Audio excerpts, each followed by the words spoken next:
was she not driving, but that it was not her vehicle, it was her mother's vehicle. Mom, of course, verifies that and indicates it was her that was involved in the accident. I think what we'll have to do is dismiss and refile. I have not had an opportunity to explain this yet to Miss Bell Dunn, but I certainly will here. It appears that Selena Crum was driving, not Annie. So we have to dismiss this case and refile against her mother. Do you have to okay. And then we'll have you come back. Can you tell us what your damages were? Okay. So there's a $500 deductible that when I refile against you, we'll ask that the court. Good morning, I'm Dan DeRose coming to you from the Cleveland 19 Digital Studio here in our newsroom because we're about to get to the arraignment of Crony Lloyd. You probably remember this crime that happened in Independence last week. There was some sort of altercation. I can show you who Crony Lloyd, this is Crony Lloyd. He's going to be, this is his initial arraignment, supposed to start at 11 o'clock in just a few minutes. He's accused of an altercation and assault that killed Gary Power. This is surveillance video of the Sunoco in Independence on Rockside Road. It was a 1-2 punch that sent Power to the ground. It was this assault that then later led to Power's death the next day.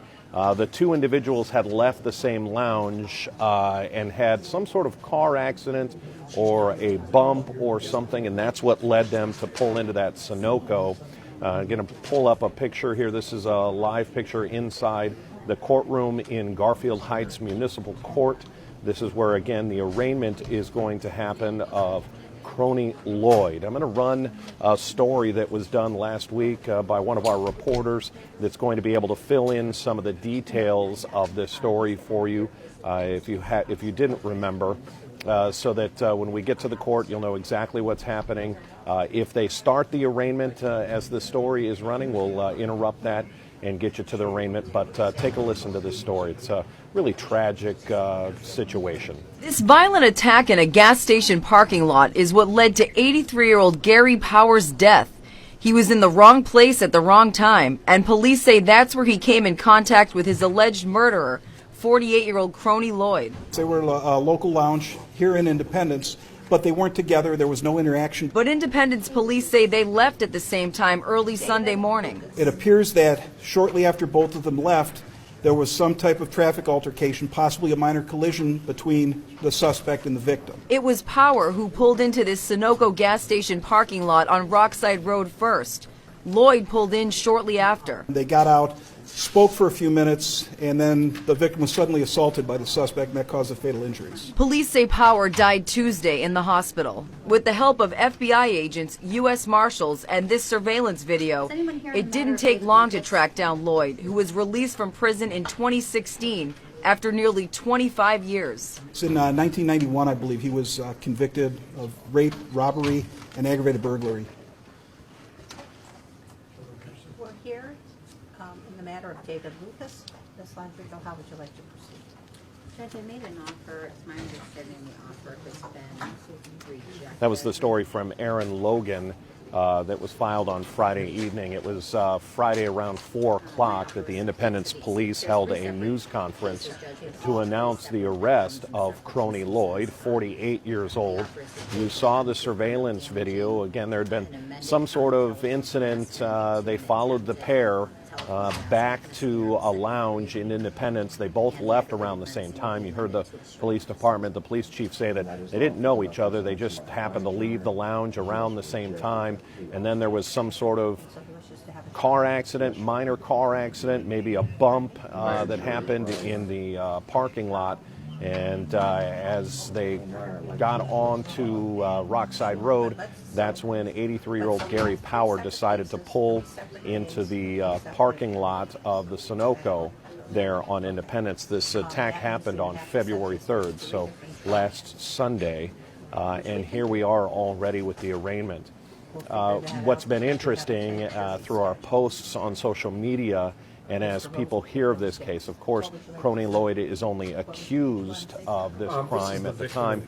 We're not exactly sure if this is going to be a charge of murder, homicide, negligent homicide. We'll have to wait until we hear exactly what the state is going to try and charge Crony Lloyd with. But I've been following quite a bit the comments on Facebook. People are extremely emotional and upset over this crime. An 83-year-old that you can see was in that surveillance video completely sucker punched, didn't see it coming, and in fact was hit twice in this attack. The initial punch, and then it was a second punch that then I believe took him to the concrete. And there is some discussion that it may have even been that blow to the head when he hit the concrete is what caused his death eventually Tuesday.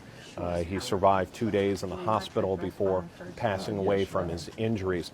Following people's comments on Facebook, a lot of people are calling for the death penalty. First of all, let's get to a trial first. Crony Lloyd is, like anybody would be, is afforded his day in court to a trial. But when you start looking at cases that have been given the death penalty, I'm not a lawyer, not a legal expert, but I have covered a number of these cases, a number of cases throughout my career as a journalist. This would be a difficult case to get a conviction for a death penalty, a murder one case, because those really, when we see death penalty cases when it comes to murder, there really has to be that you have to think it out. There has to be a planning phase. There has to be a calculation. There has to be a gathering of weapon, the plan to go get a weapon, the plan to use a weapon to go to that crime. Again, not a lawyer, but you can see where Crony Lloyd, as his defense, if he is charged with this, his defense may be that he didn't know that his punch was going to kill the 83-year-old. Not making excuses for Crony Lloyd, but that would be an argument as to why he may not be given the death penalty in this case. Again, we're waiting for the arraignment of this man, Crony Lloyd, 48 years old. This was a crime that happened in Independence last week. 83-year-old Gary Power had some sort of traffic altercation with him, and you're about to see a lethal 1-2 punch here that took out the 83-year-old, and he hit his head on the concrete. He would survive 2 days in the hospital before passing away, and we are now waiting for the arraignment. These are surveillance pictures moments before they got in the car. That is apparently Crony Lloyd, who had just recently been let out of prison, 2016. He had served at least 20 years for a crime that happened, rape that happened against his parent, his girlfriend, ex-girlfriend at the time. We're going to take one more look at the Aaron Logan story as we wait for the arraignment of Crony Lloyd. We'll take a look at this package, this story that ran on Friday evening after the announcement of the arrest. This was a crime that really kind of really has ripped a lot of people and has tugged at people's hearts as they look at this, especially because of the age of Gary Power at 83 years old. Was he any match for a 48-year-old in Crony Lloyd if he is convicted of this crime? But as we wait for court to start in Garfield Heights Municipal Court, let's take a look one more time at Aaron Logan's story that ran Friday evening after the arrest of Crony Lloyd. This violent attack in a gas station parking lot is what led to 83-year-old Gary Power's death.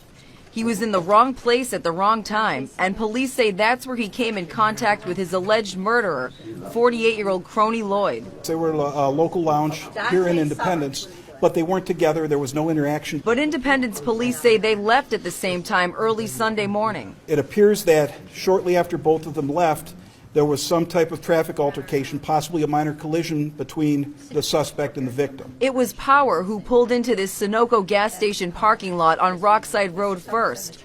Lloyd pulled in shortly after. They got out, spoke for a few minutes, and then the victim was suddenly assaulted by the suspect, and that caused the fatal injuries. Police say Power died Tuesday in the hospital. With the help of FBI agents, U.S. Marshals, and this surveillance video, It didn't take long to track down Lloyd, who was released from prison in 2016 after nearly 25 years. In 1991, I believe, he was convicted of rape, robbery, and aggravated burglary. Wheelchair, no contest to that charge today, Mr. Summers.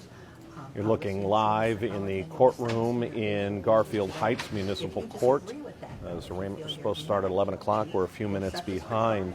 We stopped that video, you may have noticed, in the assault that happened against Gary Power. We stopped that video before he hits the concrete. But one thing the video that we didn't show you kind of demonstrates after the attack is, if that is Cronin Lloyd in the video, again, he's only accused at this point, but whoever the attacker is in that video, after he delivers the punches to Gary Power and Power goes to the ground, the part of the video that you don't see is that the attacker simply turns and in a slow, uncaring walk, just walks to his vehicle, doesn't run, didn't get panicked by the situation, just turned and slowly walked to his vehicle. At no point did he try to give any assistance to Gary Power as he was laying on the ground. He didn't check to see if he was conscious, didn't do any of that. The attacker simply turned, walked to their vehicle, and drove off. So that was sort of the cold, calculated nature of that crime, of those two punches that ended up being fatal for Gary Power. If you're joining us, just joining us, I want to recap. We're waiting for the arraignment of Cronin Lloyd. He was 48. He is accused of being in an altercation with Gary Power in which he threw a couple of punches, and Gary Power, you'll see, goes to the ground pretty violently at 83 years old. He would not survive this attack. He would die this past Tuesday in the hospital, never regained certainly didn't come back from his injuries. The two had been in a lounge, not together. They had been in the same lounge and left roughly at the same time. According to police, there had been some sort of altercation, some sort of traffic accident, and that brings us to today as we wait for the arraignment. Cronin Lloyd is expected to be in court. One more question about the bond. They'll apply that to your private. We're waiting for the arraignment of 48-year-old Cronin Lloyd in Garfield Heights Municipal Court. We know that this is happening in Judge Deborah Nicastro's courtroom. If it's in her courtroom, more than likely it will be her on the bench. And that's really one of the things we're waiting for, is exactly what is the charge going to be against Cronin Lloyd. Is this going to be a murder charge? Is this going to be a negligent homicide charge? We'll have to see, and a lot of that is going to depend, as we were having that conversation a little bit earlier, a lot of it will depend on, was this calculated? Was it premeditated? That's what goes into a murder one charge. Did he hunt him down? Did he follow him into that gas station with the intent of that deadly blow? It's going to be hard to convince a jury that Cronin Lloyd knew that his punch was going to kill 83-year-old Gary Power. That's what's going to really hinge in the argument. And when it comes to the defense, a lot of these cases we won't even see a trial. There may be a deal made, some sort of plea bargain that happens over the next few months. If that happens, it's usually about a year that it takes to work out the deal, several court hearings prior before we would get to any kind of trial. Again, we're waiting for the arraignment. I'm not sure what the holdup is here. We're about 10 minutes behind of Cronin Lloyd. He's accused of the attack that killed 83-year-old Gary Power. It happened at the Sunoco station in Independence on February 3rd. Power is of Fairview Park. He was very well known throughout the area. When you see the comments on Facebook and on social media, everybody talks about how nice of a guy Gary Power was. Very people that I saw said he always had a positive attitude, always had something happy to say, something positive to say. He was well known throughout some of the diners throughout the area. So the other I'm going to give you a live look inside the courtroom. as we wait for this trial for the arraignment to begin. This is in Judge Deborah Nicastro's courtroom, and we're going to begin momentarily. Hopefully, we're going to try and see what maybe the delay is in the courtroom. In some of these cases, it's delay can be getting the suspect, Crony Lloyd, it could be getting him to the courthouse, it could be getting his defense attorney. But this is an initial appearance, an initial arraignment, so there shouldn't be that much of a delay. But as we wait, if you're just joining us, some of you may have already seen this story, but this was Aaron Logan's story that ran Friday evening after the arrest of Crony Lloyd.